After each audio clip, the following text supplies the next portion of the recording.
네,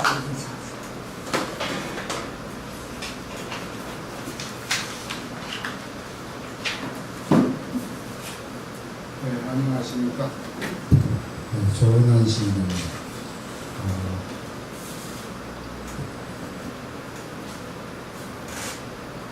인터넷으로 보시는 분들도 환영합니다.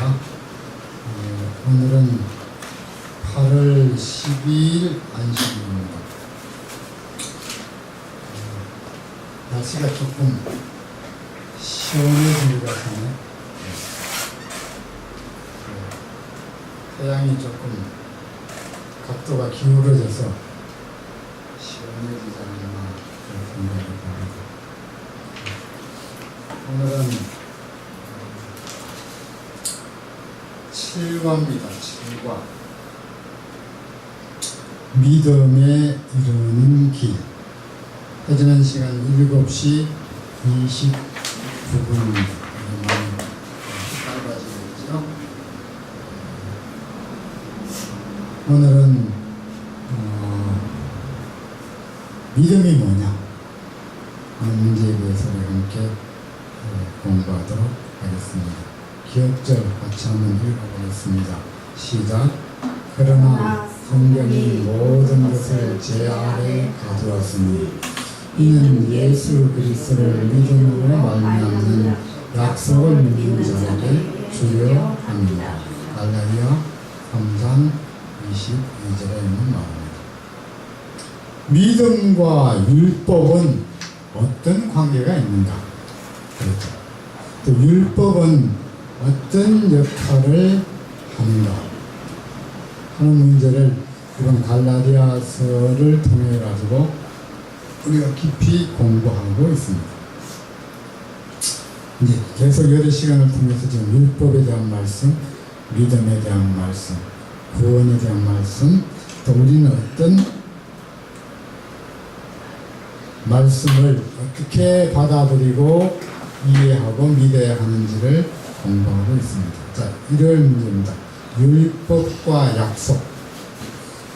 갈라디아 3장 21절에 그러면 율법이 하나님의 약속들과 반대되는 것이냐? 이렇게 이제 질문을 시작했습니다.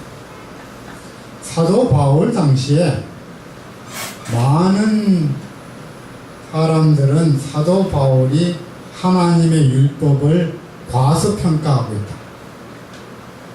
또 그 다음에 하나님의 율법을 은근히 격화시킨다.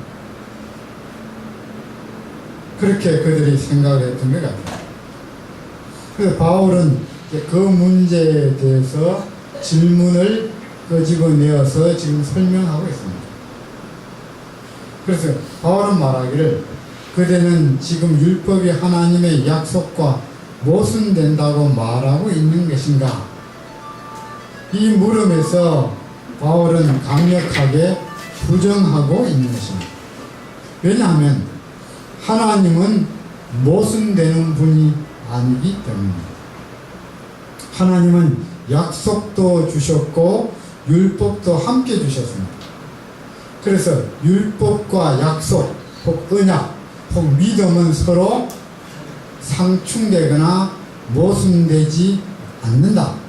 그들은 하나님의 구속의 계획 속에 각각 다른 역할과 기능을 하고 있다고 하는 것을 지금 말하고 있는 것입니다.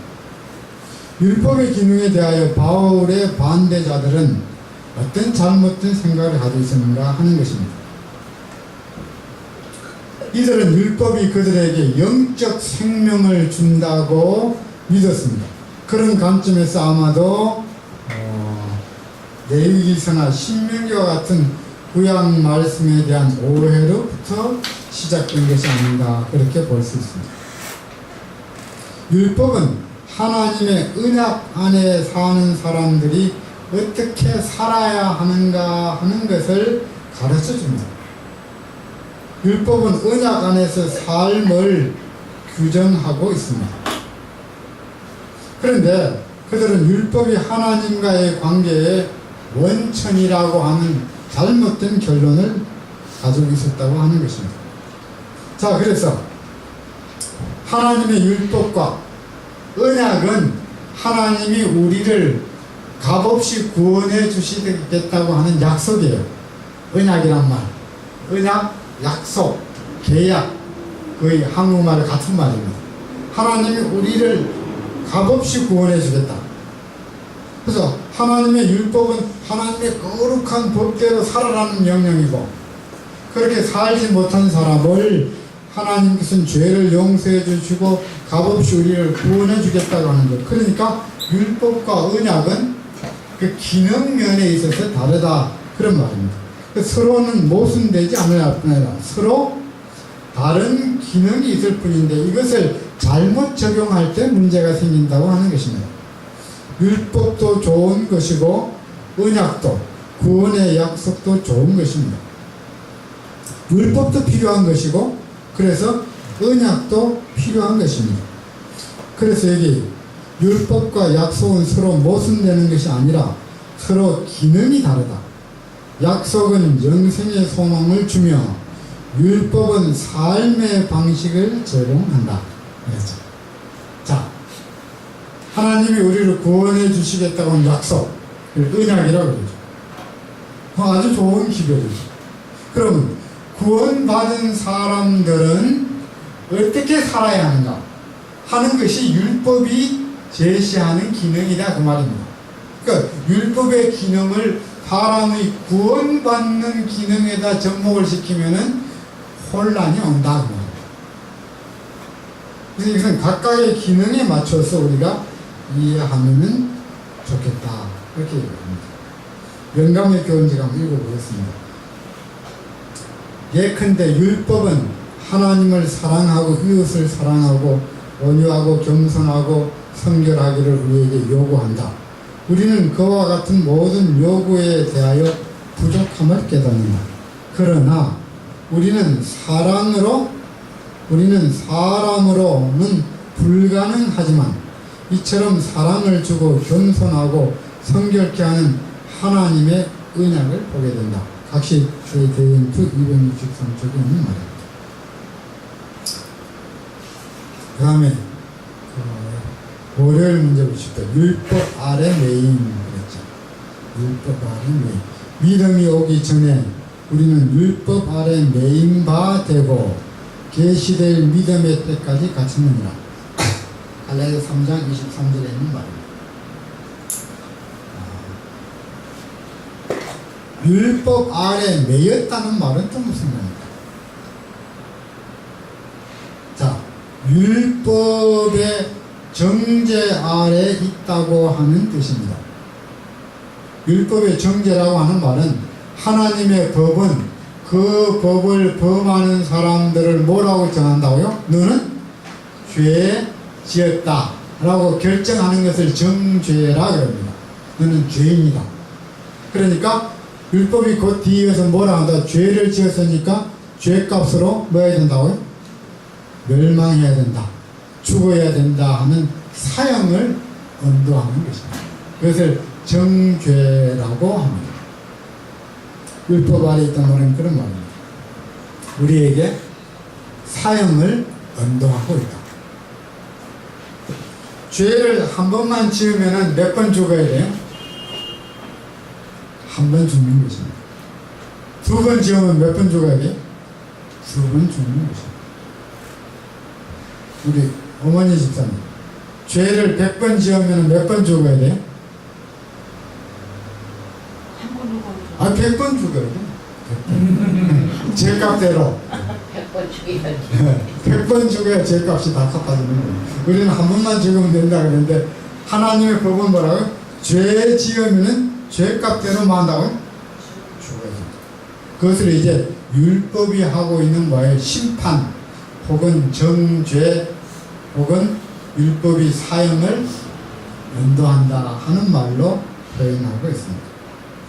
한편 우리는 그 율법을 자신의 행함으로 구원을 받으려고 하는 율법주의 오류에 갇혀 있다는 뜻이기도 하다. 자, 이게 무슨 말이냐? 자, 그러면은 내가 열심히 노력해서 하나님의 율법을 잘 지키면 죄가 없어지지 않겠는가? 그러면 하나님이 나를 이쁘게 보시고 구원해 주지 않겠느냐 하고 하나님의 율법을 잘 지켜서 구원받으려고 하는 것을 율법주의다 그렇게 말하는 것입니다. 근데 그게 될까요? 안 될까요? 안 돼요. 그게 되지 않습니다. 왜냐하면 사람은 근본적으로 죄를 가지고 있기 때문입니다. 아무리 노력해도 죄가 없어지지 않아요. 그래서 하나님의 율법을 쳐다보면 율법을 통해 가지고 내가 잘 지키고 율법을 잘 순종해서 내가 구원받아야 되겠다 하는 생각은 성경이 뭐라 했어요? 잘못된 생각이다 그렇게 말하는 것입니다. 그러면 어떻게 해야 되는가? 그것은 화열 문제입니다. 율법의 좋은 면은 어떤 것이 있나요? 네, 그렇게 해서 율법의 좋은 면에 대해서 지금 설명해 어서 환영합니다. 율법의 좋은 면은 뭘까? 하는 것입니다. 네. 로마서 7장 15절입니다. 한번 같이 읽어볼까요? 거기요. 시작. 이러보건대 율법은 거룩하고 계명도 거룩하고 의로우며 선하도다. 로마서 7장 15절입니다. 자, 하나님의 율법은 거룩하고 의롭고 선하다고 얘기를 했습니다. 두 번째, 율법은 우리의 잘못을 깨우쳐주는 뭐라고요? 거울입니다. 화열 문제입니다. 화열 문제. 거룩하고 의롭고 선하다.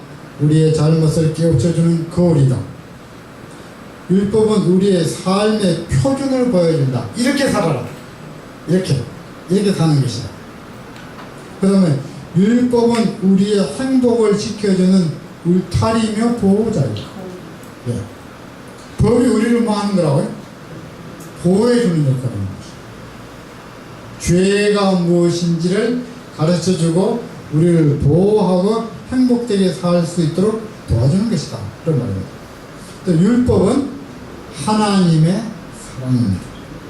지금까지 계속 배웠죠. 자, 율법은 하나님의 생각이고 하나님의 존재에 대한 표현 방법인 것입니다. 그러니까 율법은 누구와 관련이 있다고요?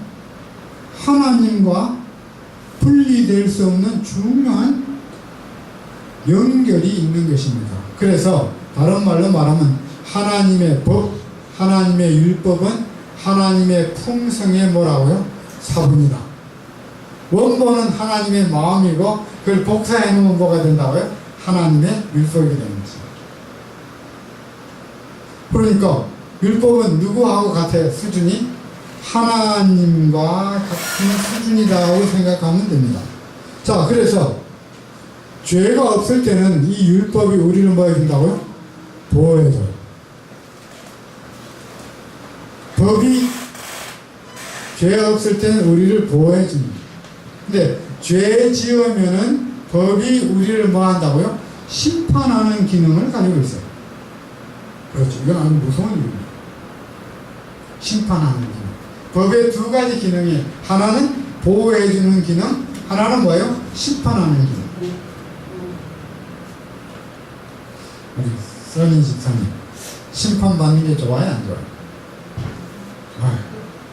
나 오늘 심판받으러 갈래. 좋아요? 안 좋아요? 안 좋습니다. 하나님의 율법 앞에 내가 오늘 심판받아야 되겠다. 좋은 일이 안 좋아요. 어휴, 그럼 뭐 덜덜덜 하나님 앞에 가서 또 심판받아야 됩니다. 그래서 율법은 두 가지 기능을 가지고 하나는 뭐라고요? 죄 없는 사람에게는 보인 뭐라고 그래요? 너 참 잘한다, 선하다, 아름답다, 멋있다, 의롭다 이렇게 칭찬하지만 일단 죄를 범하면 뭐예요? 너는 심판을 받아서 재판을 받아서 형벌을 받아야 한다. 그러니까 어떤 사람 뭐라고 그래요? 아유, 그 법을 그냥 싹 없애버리면 좋겠다. 자, 율법이 없으면 죄가 없으니까. 자, 그러면 율법을 없애자. 그럼 될까요, 안 될까요? 율법을 없애려면 누구를 없애야 돼? 하나님을 없애야 돼요. 그것도 그렇고 무법천지가 되잖아요. 아니 무법천지가 아니고 법을 없애면은 누가 없애져야 돼요? 하나님이 없애져. 하나님이 우주에서 사라지면 이 우주는 없어집니다. 소멸되고 이거 말해서 그건 될 수 없는 일이에요. 그러니까 율법을 없애자. 그럼 율법을 적당히 좀 수준을 낮춰서 고치자. 그럼 어떻게? 그러려면 어떻게 하면 될까요? 하나님을 고쳐야 되는데 하나님을 고칠 방법이 없습니다. 하나님은 거룩하고 완전하기 때문에. 그래서 율법은 사람이 손댈 수 있는 게 아무것도 없습니다. 그 대신에 사람은 하나님의 율법을 뭐 해야 된다고요? 순종해야 되는 것입니다. 자, 그러면 순종하려 해보니까 사람의 힘으로 안 되는 것입니다. 너무나도 하나님의 율법이 거룩하기 때문에. 그래서 그 문제를 해결하기 위해서 오신 하나님이 예수님입니다. 아멘. 우리를 도와주러 오신 하나님이 예수님입니다. 자, 그래서 오늘 수요일 문제 보십시오. 초등교사로서의 율법. 율법이 우리의 초등교사라는 말은 무슨 뜻일까요? 그랬죠. 옛날 성경은 몽학선생, 그런데 그래서 현대어로 바꾸면 초등학교 교사, 그런 뜻입니다. 이같이 율법이 우리를 그리스도께로 인도하는 초등교사가 되어 그랬죠. 우리로 하여금 믿음으로 말미암아 의롭다함을 얻게 하려 함이니라. 갈라디아 3장 24절. 여러분의 혹시 교과책은 로마서 3장 24절에 오타가 났습니다. 오타가 났는데 그걸 고치십시오.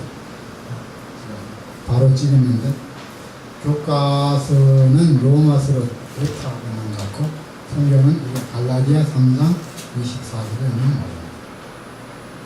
자, 초등교사라고 하는 말은 뭘까?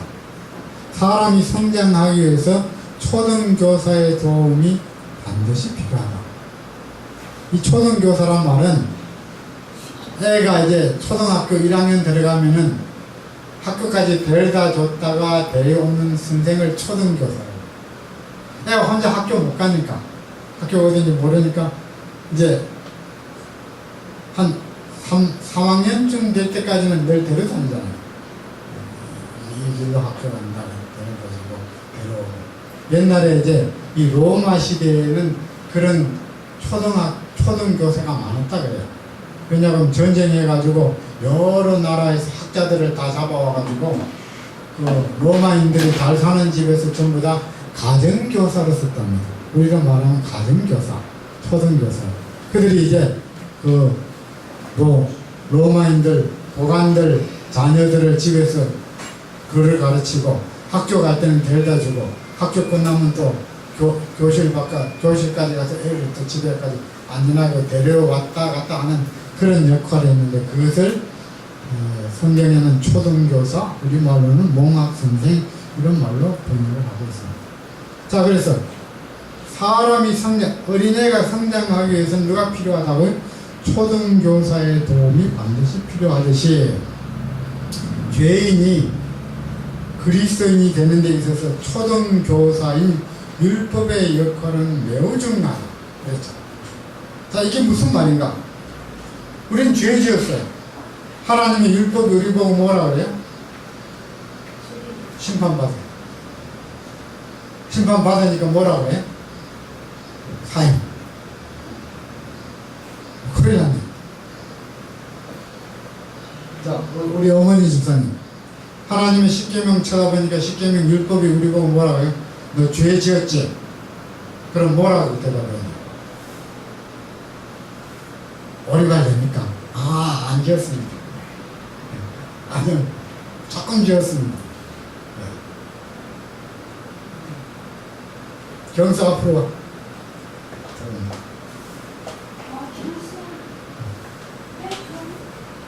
자, 죄 지었다고 그러니까 그 다음에 하나님의 법이 뭐라고 쓴 거예요?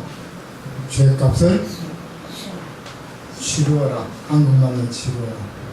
그럼 어떻게 하면 됩니까? 오늘 사형을 당해야 된다. 이거 끝이잖아. 아이고 죽으면 나 안 되는데 한 번만 용서해 주시죠. 자, 어머니 집사님, 죄 지었는데 하나님이 너 죄값 치러야 되는데 오늘 죽어야 하는데 어떻게 하려고 그러면 뭐라 해요? 하나님 한 번만 용서해 주십시오. 한 번만. 제가 잘못했습니다. 한 번만 용서해 주십시오. 그러면 율법이, 하나님의 율법이 우리를 용서해 주지를 못해요. 그래, 그러면은 너는 누구에게로 가라고요? 율법이 우리를 누구에게로 데려준다고요? 예수님께로 데려주는 것입니다. 예수님께로 데려다주는 일을 한다. 그것을 뭐라 그런다고요? 초등교사의 역할을 한다. 그랬죠. 자, 예수님에게로 가면, 그랬죠. 예수님이 내가 지은 죄값을 용서해 주시겠다고 그래요. 그 대신에 그러면 내가 죽어야 할 죽음의 죄의 값을 십자가에서 예수님이 대신 죽는 조건으로 용서해 주는 겁니다. 그냥 용서는, 공짜는 세상에 아무것도 없어요. 사실은 세상에 공짜는 없습니다. 죄 지었으면은 죄의 값을 뭐 해야 된다고요? 갚아야 돼요. 죄의 값은 뭐라고요? 사형 남는 것입니다. 그러니까 내가 죄 지은 다음에 누구의 율법이 우리를 데려간다고요? 예수님이 가요. 예수님, 제가 죄 지었는데 용서해 주십시오. 예수님이 내가 너의 죄를 용서해 주겠다. 그 대신에 내가 너 대신 죄값으로 십자가에 달려 죽어야 한다. 그 얘기하는 것입니다. 그러니까 내가 죽어야 할 죄값을 누가 대신 갚아주는 거라고요? 예수님이 대신 갚아주는 것입니다. 율법이 우리를 갚아주지 않고 누가 갚아준다고요? 예수님이 우리 죄값을 갚아주는 것입니다.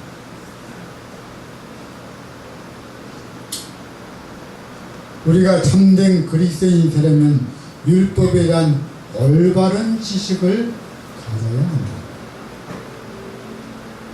죄 지을 때마다 누구 붙들고 얘기해야 돼.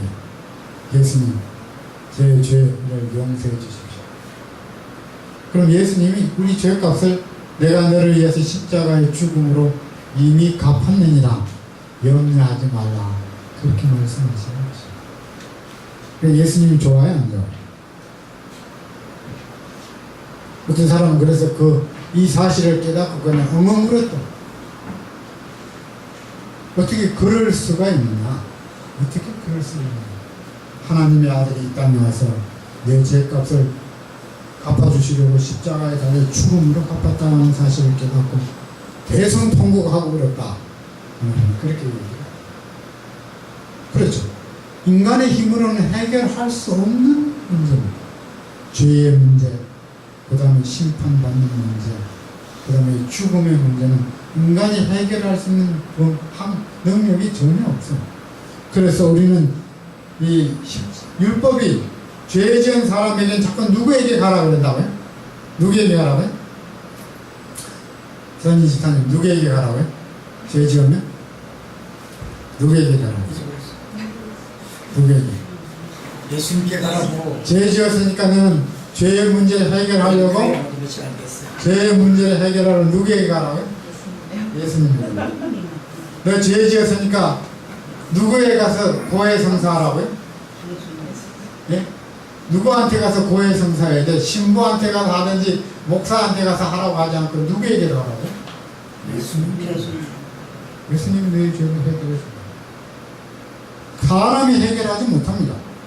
내가 해결해 줄 테니까 다 오세요. 내가 다 용서해 주고 다 구원해 주겠습니다. 전부 다 사기꾼입니다. 그거는 우주적인 사기꾼입니다. 절대로 그런 일은 있을 수 없어요. 내가 돈 닦았으니까 다 나한테 오면 내가 다 해결해 줄 테니까 오세요. 그건 다 거짓말. 목사가 그러면 목사도 사기꾼이고, 장로가 그러면 장로도 사기꾼이고, 무슨 도사가 그러면 그 도사도 사기꾼이고, 그런 일은 없습니다. 성경에 누구만이 해결할 수 있다고요? 하늘에서 오신 하나님이셨던 예수님이 우리의 죄의 문제를 해결해 주는 것입니다. 그래서 자꾸 예수 얘기하는 것입니다.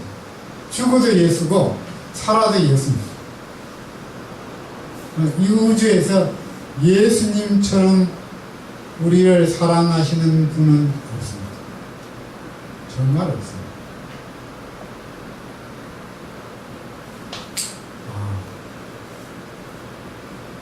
남을 위하여 자기 목숨을 내어줄 수 있는 사람이 세상에 없다고요.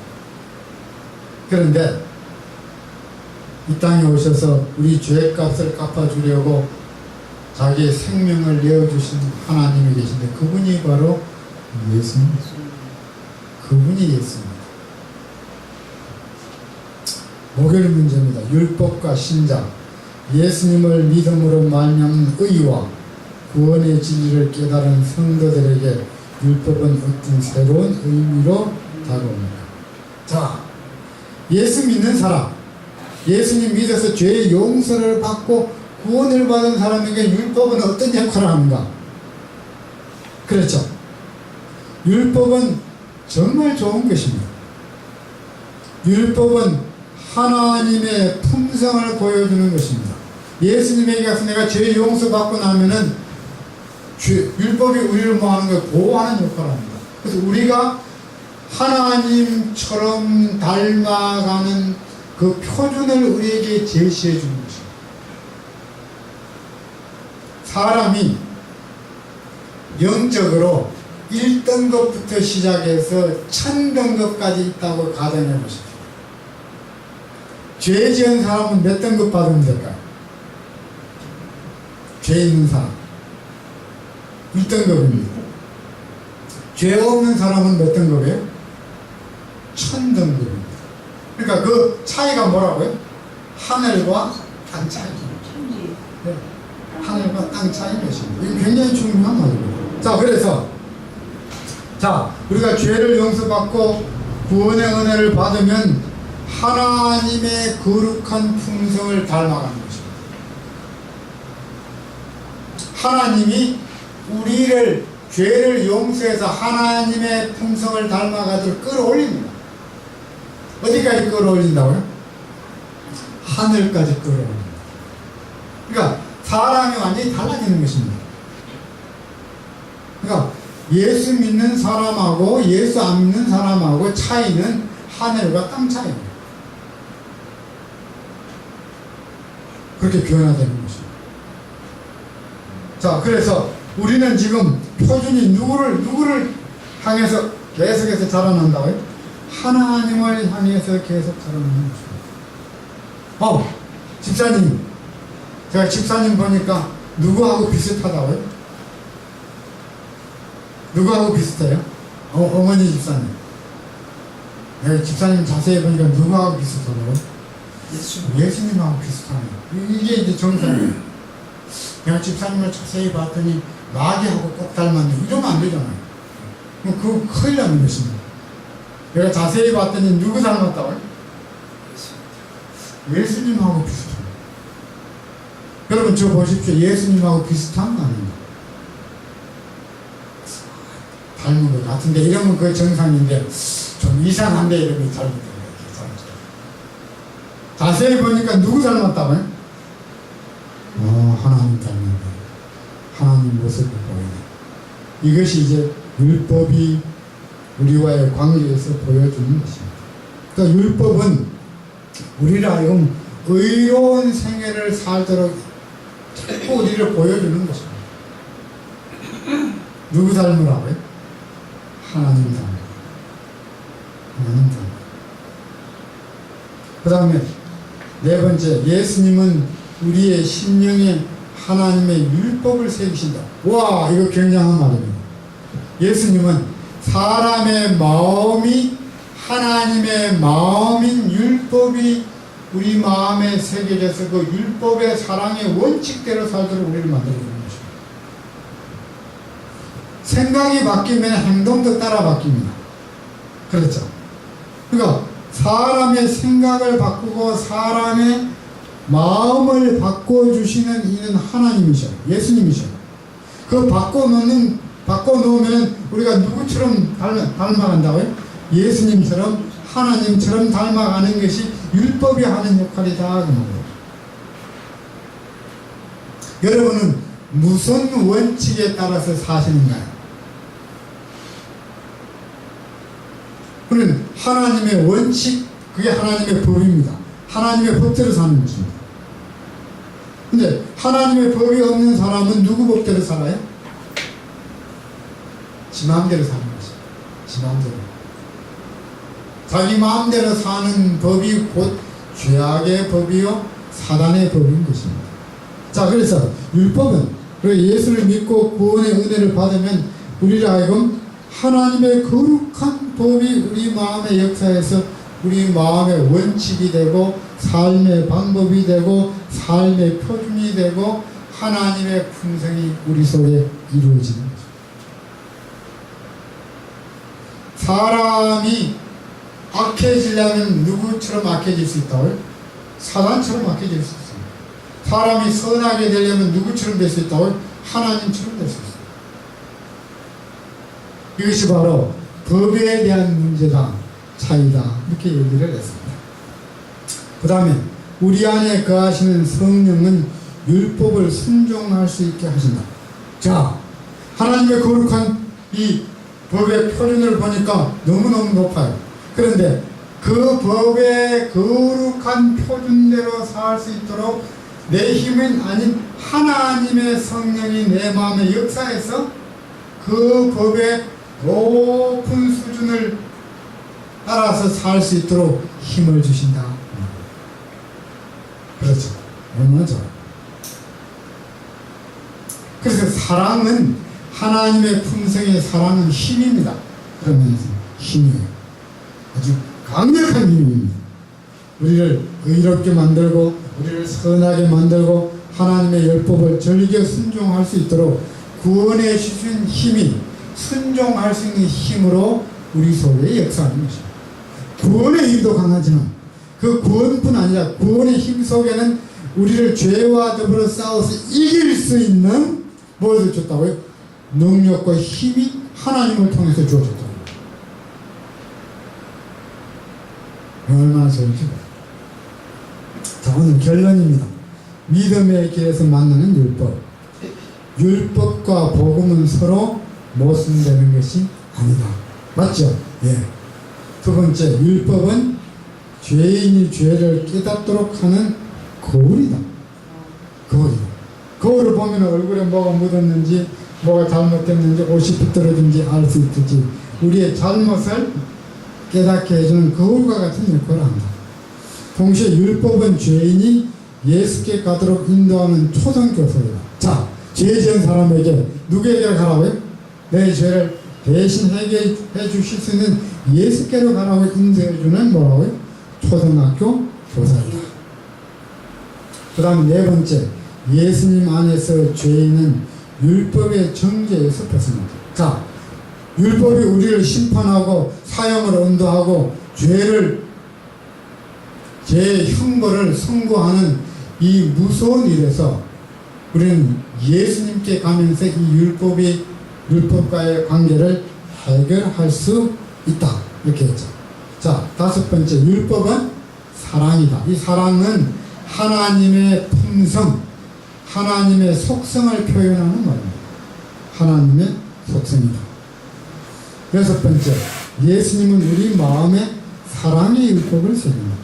자, 우리라면 하나님과 같은 생각, 하나님과 같은 마음, 하나님과 같은 능력을 주어서 우리라면 하나님의 율법에 일치되고 조화되는 삶을 살도록 도와준다. 좋아요, 안 좋아요? 와, 너무 좋은 일입니다. 그 다음에 성령은 율법을 순종할 수 있게 한다. 자, 그래서 하나님 중에 삼위 하나님 중에 세 번째 위를 가지고 계시는 성령 하나님이 사람의 심령 가운데 역사에서 하나님의 율법을 순종하며 하나님과 조화되는 삶을 살도록 능력을 주신다. 일곱 번째, 성령은 율법을 순종할 수 있게 하신다. 여덟 번째, 율법은 의로운 생애의 안내자이다. 우리라 하여금 더 하나님을 많이 닮아가도록 인도해 준다. 아홉 번째, 율법은 영원한 행복의 울타리이다. 자, 이 하나님의 율법은 우리를 보호하고 우리를 지켜주고 울타리 역할을 한다. 열 번째, 율법은 너희들도 삼위일체 하나님처럼 사랑하며 살라는 하나님의 고귀한 명령이다. 이것은 삼위 하나님이 서로 사랑한 것처럼 우리도 하나님의 사랑으로 서로 사랑하며 살라고 하는 하나님의 명령이다. 이렇게 얘기를 했습니다. 자, 믿음과 율법과의 관계. 그 다음에 죄인과 예수님과의 관계. 죄 용서받은 사람과 죄 용서받고 구원받은 사람들이 율법과의 관계에 대한 문제를 오늘 이제 쭉 공부를 했습니다. 이 모든 것들을 우리가 잘 기억하시기를 바랍니다. 자, 기억절 같이 한번 읽고 마칠까요? 그러나 시작. 그러나 성령이 모든 것을 제 아래 가두었으니 이는 예수 그리스도를 믿음으로 말미암는 약속을 믿는 자들에게 주려니라. 갈라디아 3장 22절에 있는 말씀입니다. 자, 오늘 안식학교에 참석하신 분 환영합니다. 여기 새로 오신 분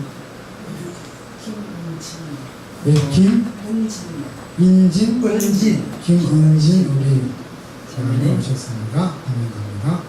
우리 어머니 집사님들도 건강하게 잘 오셔서 감사합니다. 우리 수원이 집사님은 아주 잘 들어주시고 예비지수 장모님도 오셔서 환영하고요. 그래서 부자 청년도 왔습니다. 부자 청년도 와서 환영합니다. 오늘 하나가지였죠? 휘니 경수가 하는 데가 도망갔어. 경수도 환영합니다. 우리 장모님, 오성님, 더운 날씨에 안전하게 참석해 주시고 감사하고요. 우리 기도하고 마치겠습니다. 하늘에 계신 우리 아버지, 이처럼 불쌍하고 멸망할 수밖에 없는 죄인인 저희들을 하나님의 율법의 심판에서 우리를 구원하시려고 예수님이 땅에 보내주셔서 감사합니다. 우리가 갚아야 할 죄값, 영원한 사망과 멸망의 죄값을 예수님 십자가에서 대신 죽으심으로 갚아주시고 우리를 값없이 구원하여 주셔서 하나님의 의로운 백성으로 삼아주신 그 은혜를 진심으로 감사합니다. 우리가 늘 예수님 바라보며 예수님과 연합하며 살도록 도와주시옵소서. 성령 하나님 우리 마음 가운데 오셔서 하나님의 사랑의 율법이 우리의 삶이 되도록 새기시고 능력 주시고 순종하도록 역사하여 주시옵소서. 안식학교에 참석하신 우리 사랑하는 모든 주의 백성들에게 복을 나르시고 형통하도록 도와주시옵소서. 예수님 이름으로 기도합니다. 아멘. 감사합니다. 우리 이천에서 오늘 이 얘기로 와보고 싶었어. 어디 사는데? 대대보이는 데는데 원래 그 나가긴 해요. 근데 행거 그렇구나. 원래 저런 교회이고. 네. 그렇구나. 원래 어디 그 동물